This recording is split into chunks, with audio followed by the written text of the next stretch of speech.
back to Citizen Live at 9 and Opinion Court, our final part of the discussion. Joining Professor Edward Kisiang'ani now on the panel is the National Transport and Safety Authority Director General Francis Meja, who is seated in the middle, and of course Simon Kimutai, a familiar face from the Matatu Owners Association, where he is in fact chair. We're going to be discussing, of course, gentlemen, the events of this week as the new transport rules came into effect and the confusion around it, including a court order that was or was not issued. So we'll begin there, and I want to begin with you, Simon. What is your understanding of which rules and regulations are in effect? Well, I think we needed a lawyer to guide us in this, and there is big confusion of an order, and I don't know whether Meja is in a position to do the same. I wouldn't be able to tell you what really is happening. Well, you come from the Matatu Owners Association, yeah. So let me put it this way. Are you in agreement that effective immediately, basically it's already started since Monday, that any Matatu that is not fitted with the new digital governors should not be on the roads? Well, of course, the ministry had mentioned that they'd given 90 days for compliance, and we had discussed these issues. And actually we had ratified the new rules. Apparently there are the intrigues that actually we overlooked on issues of especially installing the new speed gadgets.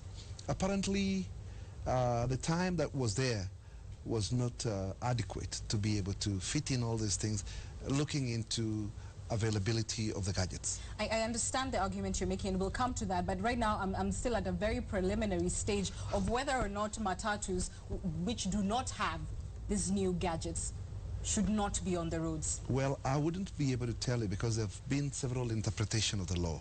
I'm not a specialist in law, and I think maybe but now certainly that you're governed by we are, but the court order, I'm talking about the court order that was actually pronounced in court. I'm not the one who went to court, so I did not get the rulings. So I really haven't read it. And when there were mentions of the same, I thought that was the truth. That was the truth about let me come to the Director General. Yeah. Your thoughts? Yes, thank you again. We are aware that there is a matter in court. We have not received any orders as up to now to suspend or otherwise on these regulations. In fact, the truth of the matter is, whenever there is a court order, we are served. I can confirm that we have not been served. And therefore, on any Matatu that is not meeting these regulations is being pulled off the roads, as we saw today. Yes, and we are appearing again on Monday before the judge, and we will be the first persons to comply with any directives of the court. Okay, let's come to your argument that there was not enough time. Why do you argue so? Well, I want everybody to understand that this was a complete new outfit.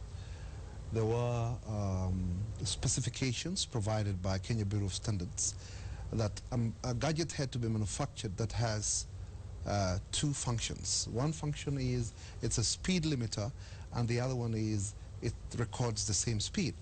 Apparently, for those of us who really had supported this, thought that these gadgets were in the shelves. And then business people who are supposed to be selling this did not have any at all.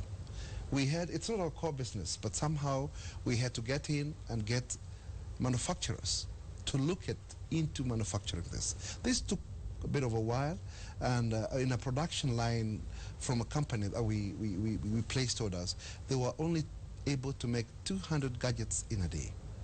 This took a bit of some time before the gadget was manufactured, tested, and then given for approval, and then eventually brought to us. Apparently our technicians even did not understand how to handle. We had to get people from the same company to come and train our technicians. Meanwhile, the time was ticking. It was moving on. Now, when we are only doing about 3,000, we are caught up. We are unable to serve up to maybe 80,000 Matatus. Nobody is in disagreement. Everybody would want to have this gadget installed in their vehicles. Apparently, the supply is not sufficient. Director General, why the tough stance from NTSA? Why not stagger or perhaps push forward this date to allow full compliance? I would say this.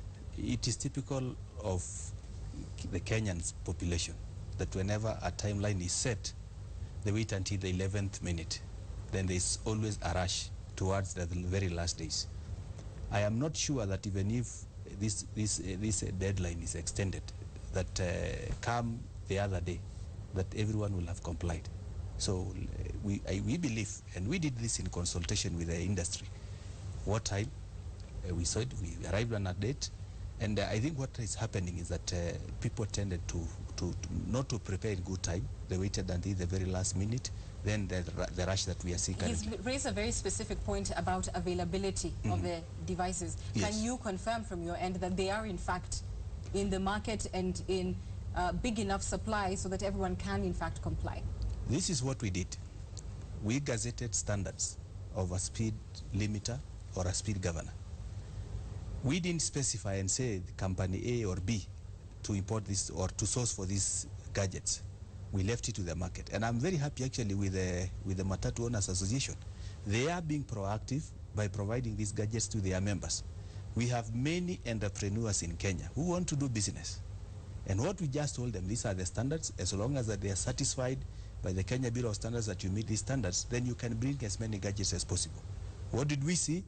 We waited for people until the very last minute. And I think one of the reasons that many investors were not very keen on pushing this thing, they felt that maybe the deadline would be extended. But surely you must agree that in order to be fair in the effecting of these regulations, then from your end you must be able to in fact say that the market does have these products already, because it's not up to Matatu Owners Association to, you know, go and now bring in these products, that they must be existing so that they can then comply. So is that something that you looked into to ascertain? Then you could say, in fact, then yes, the commencement date is fair. I can tell you for sure, from last year when we started discussing this thing, if people started preparing that time, it would have been adequate time to have enough supplies. But it seems to me, and forgive me, I'm just trying to think along with your explanation. Yes. It seems to me that you're requiring the private sector to come in and bring in these gadgets, or the market to just somehow provide these gadgets, and then the person who's being penalized at the end of the day are those who need somebody else to bring them in first. That the penalty is being offered to the wrong player. Let me say this. The reason we went that route previously with the previous speed governors, specific companies were identified. Then there were allegations that why are you designing this company and not that one? Issues of corruption were alleged. So we said let us open it up to anybody who wants to bring, as long as they conform to these standards. That is what we did. And our understanding was this will open up for competition, for more people to bring these gadgets. And we are very happy now that this is happening. And we are seeing many of these units coming into the country. Professor, what do you think? I think the exercise is a noble one, and we should all support that. That in fact, the Matatu industry in this country epitomizes social disorder that has the capacity to tear our country apart, and it must be reorganized afresh. But so this disorder must come to an end. But what I really think should have been done is that, again, the government has made a mistake. You know the cost, Bwana Major, we have incurred by government withdrawing from public transport and giving it to the private sector.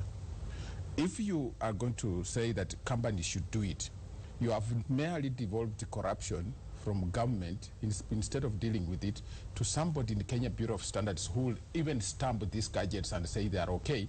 Then after a very short time, you will find that some members are carrying gadgets which have been tampered with already, and with the coalition of some people from the Kenya Bureau of Standards or some government officials and even the police. So this exercise was supposed to be controlled by government. What you should have done is to make sure that the gadgets are available at designated government offices. I was in Bungoma over the weekend. The people there are desperate. They do not have the gadgets. They don't know where to go.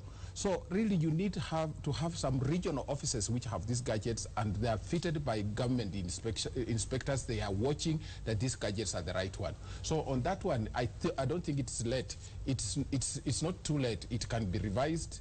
And probably you can revise that and take charge of the gadgets yourselves. Quick question first to the Director General. You know, part of the confusion that we saw in Kenyans suffering, again, having to walk to work, has also been blamed on the fact that government hasn't taken charge of public transport, and that in fact it should.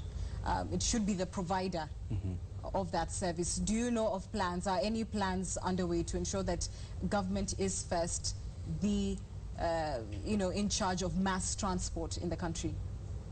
Yes, that is a practice that happens all over the world, that the government gives incentives to this sector.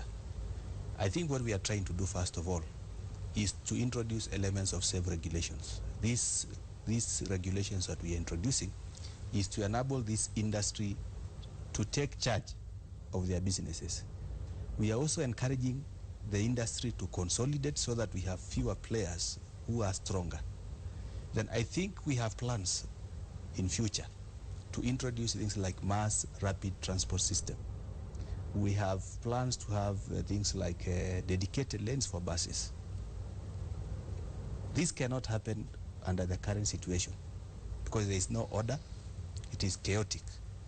So the first thing we are trying to do is to organize this sector so that there is more efficiency, there is better service. Then the government now can start coming in by introducing even dedicated lanes specifically for buses, because no city can function without a scheduled bus service, for instance. There are so many players currently that even if government wanted to intervene, it becomes very hard. So those are some of the things, first of all, we are trying to introduce, but definitely the government will play a greater role moving forward in this industry. Let me give you a question, Kimutai, that's coming in from Ashikoe O on Twitter, and he says, how much time does Kimutai and MOA need to comply with the safety regulations? Well, we had proposed that we have, you know, every matatu is a subject to inspection of roadworthiness once in a year. And had that been introduced, where within that time, every other person will have gone to have their vehicles inspected and could have complied, must have complied by the time the vehicle goes for inspection. If it is tomorrow, you comply. So there is no rush. You know, it's right now, everybody has rushed to get what is available. But apparently there are lots of challenges. You know, I had indicated that for us to get these gadgets, the manufacturers needed an assurance because it was a new outfit. They were not on the shelves. They wanted over 30 million shillings deposit so that they can start manufacturing. So that is not our core business. So what I would say is that we needed, at least from the time from January to December, everybody could have complied. But for now, we are struggling, and I don't know what percentage we are in now. We could be doing about maybe 12%. Well, we'll wait to see how the court rules on that matter. I thank you both for joining us. Let's take a look at your feedback. Thank you so very much for sending it in on 22422 and, of course, on social media as well. Let's begin with Matters Transport and Jones_Mwangi say, yes, PSVs are honest. There weren't enough gadgets and the gadgets available are very expensive. #Opinion Court. Thank you. At Benson Kimani, again, on transport, I agree with the director there. Kenyans do wait until the last minute to act. No excuse, comply. #Speak Governor, #Opinion Court. At George 2129, they say the inconveniences being endured will be worthwhile if the result is the return of sanity and safety on our roads. #Opinion Court. Thank you.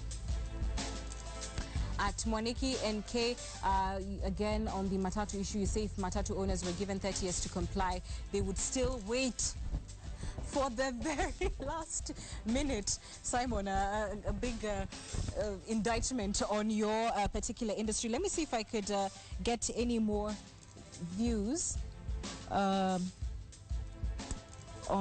other issues. I'm just going to quickly go through my own timeline and see if there's something that we can get here.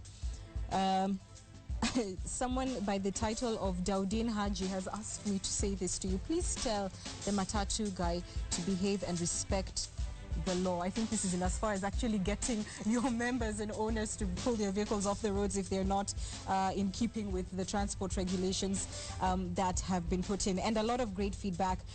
Thank you so much for commenting as well on our earlier discussion, which of course was radicalization of youth. I appreciate your thoughts. I will go back and make sure I read every single one because we value your feedback on Opinion Court. That's it for me tonight.